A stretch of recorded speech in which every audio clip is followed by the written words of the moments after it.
Well, invasion of the gender snatchers. Well, it's time now for the other view. Okay, so there was a job fair for women, and it was infiltrated by, you guessed it, men. Men actually flooding the event, but lying on their applications, saying that they were non-binary. Yep, Orlando's Grace Hopper celebration was supposed to help women obtain jobs in the tech sector. It's a big annual event, but it was men, again, claiming not to be who they actually are, non-binary. They flooded that conference to try to get their resumes in important hands. And joining us now to discuss is political strategist Cherie Murray and TPUSA contributor Morgan McMichael. All right, Cherie, I'm going to start with you here. It's interesting how all of these crazy policies that are supposed to be opening doors for certain groups actually end up slamming those doors in the faces, more often than not,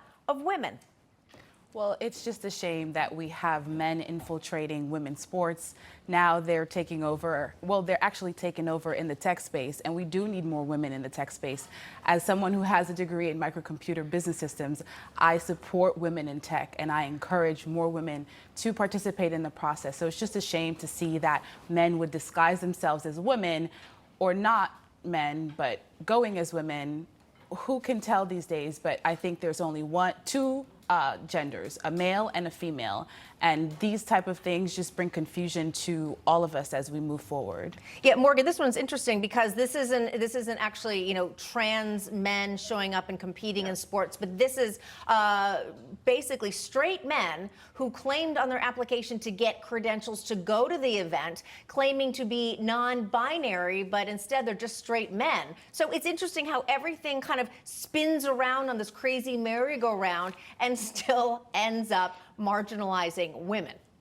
I think it's absolutely genius what these men did, to be honest. I myself studied mechanical engineering, a very male-dominated field in college, and I am all for women in STEM. But the thing is even by allowing non-binary people to enter this summit, even if they were legitimately non-binary, whatever that means, it's clapping back to the woke LGBTQ ideology and allowing men to be able to go to a summit like this. So I think these cis, straight, normal men were pretty smart at clapping back against the woke ideology and instead, pushing back against it and saying, hey, you know what, if you're going to allow non-binary men to show up and women to show up to this event, then we're going to try and show up too. And I think it's really just twisting it to where, we need to just have women's summits and we need to have men's summits. Yeah, crazy. And it just makes me think also of how the International Swimming Association tried to have a trans category, but nobody showed up to compete, so they got rid of it.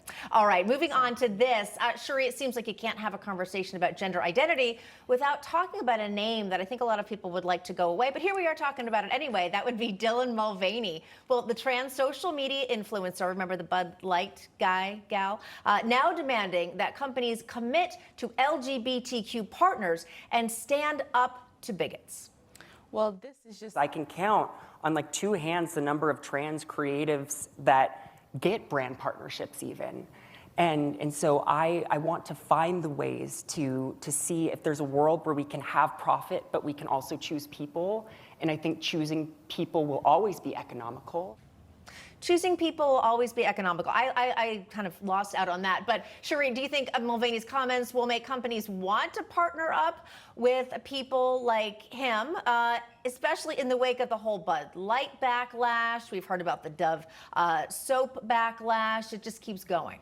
No, I don't think more companies are going to want to partner with him. I see you just mentioned what happened with Bud Light. That is a clear example of just this type of rhetoric just seeping into our private companies and trying to take hold of their bottom line. And so it is going to hurt them when this type of ideology is at the forefront of promoting their products. Yeah, Morgan, and Dylan Mulvaney recently said that maybe someday he could actually be in a Super Bowl ad. Just get your quick thought on that. I mean, I just think these companies need to stop pandering to the 1% of the population who aren't even buying these products anyways. I mean, Bud Light lost millions of dollars, Target lost billions of dollars, they both lost billions of dollars. So stop pandering to the 1% because consumers clearly aren't liking it. And again, why do we have these transgender women representing what womanhood is when really they're just wearing a costume of what a woman is? Very well said. And in our last minute, I want to get to this. The View's, we call ourselves the other View for a reason here. The View's Alyssa Farah Griffin says she's a Republican, joking that the only person who can beat Donald Trump once and for all is Taylor Swift. The former White House communications director for the president making the comment during an episode of The View Behind the Table. Cherie, it's just one of those things where she can say, oh, I'm kidding, but sometimes I'm not so sure. I mean, Taylor Swift is taking over everything. I even noticed on the New York Post, page 6, today it's Page Swift. Well, she's great for marketing.